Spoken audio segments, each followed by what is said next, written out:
An important revision of the Tax Cuts and Jobs Act was enacting Internal Revenue Code Section 199A, which provided individual taxpayers with pass-through entities the opportunity to take the Qualified Business Income Deduction, or QBI. The purpose of this deduction is to provide an even playing field for individual and corporate taxpayers, and to replace the Domestic Production Activities Deduction, or DPAD.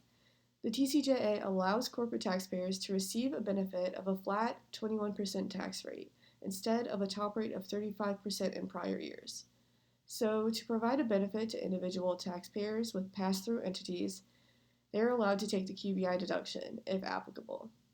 The QBI deduction replaced the DPAD to provide similar incentives for taxpayers to operate in the U.S. and to not reward businesses that operate outside of the U.S. This is done through limitations to wages, unadjusted basis, and the types of businesses that qualify. To qualify for the QBI deduction, taxpayers may be individuals, trusts, and estates.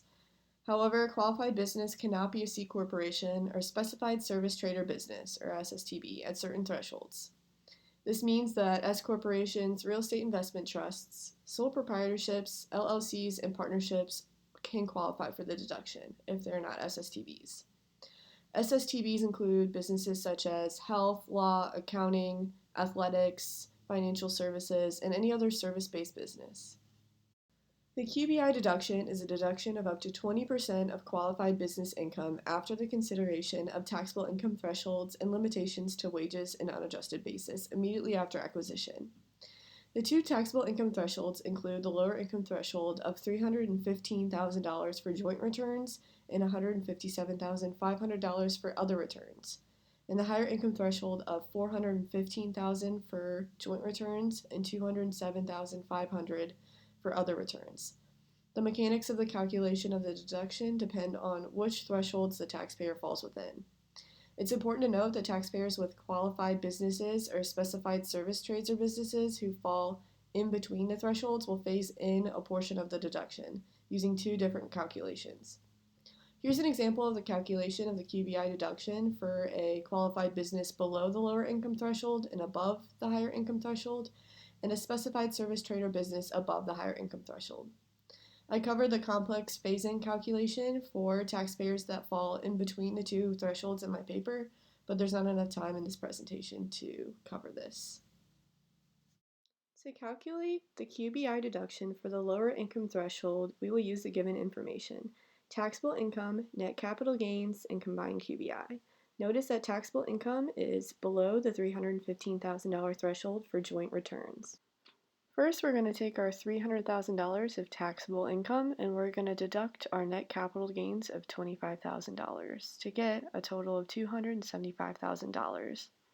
We're then going to multiply this amount by 20%, which is going to equal $55,000. This is our taxable income limit.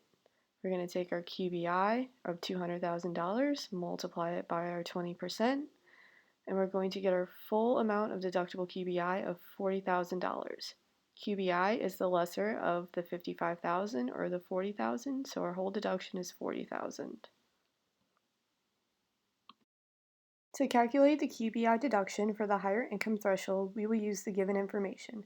Taxable income, notice that this is above the $415,000 threshold.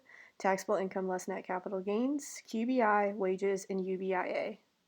First, we're going to calculate our limit on wages by taking our $150,000 and multiplying this by 50% to get a total of $75,000. We're then going to calculate our limit on wages in UBIA by taking our $150,000 times 25% to get a total of $37,500. We're then going to take our UBIA of $500,000 and we're going to multiply this by 2.5%, which is going to give us a total of $12,500. When you sum these two limits together, you're going to get a total of $50,000.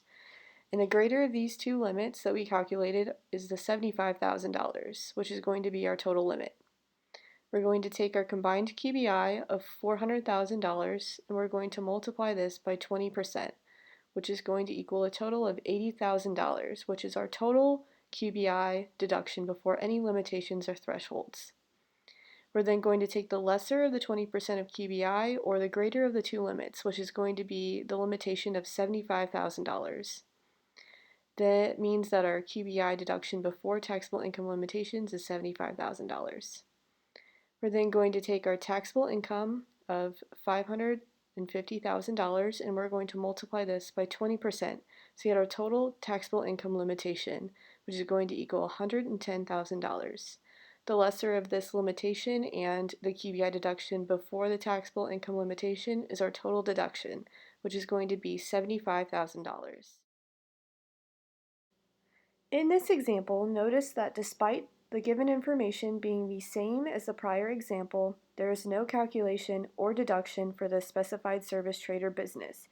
This is because the SSTBs do not qualify in the higher income threshold range.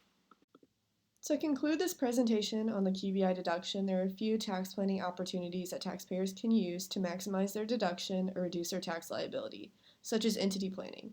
It's important to note that each business is unique, which makes deciding as operating as either a C corporation or a pass-through entity a difficult choice. This choice can depend on the longevity of the QBI deduction and 21% corporate tax rate, which is 5 years for the deduction and permanent for the tax rate until tax law otherwise changes. It can also depend on alternative minimum tax adjustments, which individual taxpayers could face if applicable, while corporate taxpayers no longer have to face this. Individual tax brackets also must be considered because the highest individual tax rate with the lowest possible QBI deduction would result in a tax rate of 29.7%, which is greater than the corporate rate of 21%. Costs related to C corporations, such as double taxation, tax prep fees, and conversion costs, also must be considered. And taxpayers must consider these factors and other factors to decide which entity would benefit them the most. There are ways to maximize the QBI deduction, which include grouping qualified business activities to maximize qualified business income, controlling the timing of purchasing qualified property, and reducing the amount of the deduction that phases out above the lower income threshold. This can be done by reducing taxable income through retirement planning, health savings accounts, and capital gains and losses. So, in conclusion, the qualified business income deduction is a below the line deduction of up to 20% for individual taxpayers with pass through entities that can be maximized through tax planning. The purpose of this deduction is to replace the DPAD and to provide an even playing field for corporate and individual taxpayers.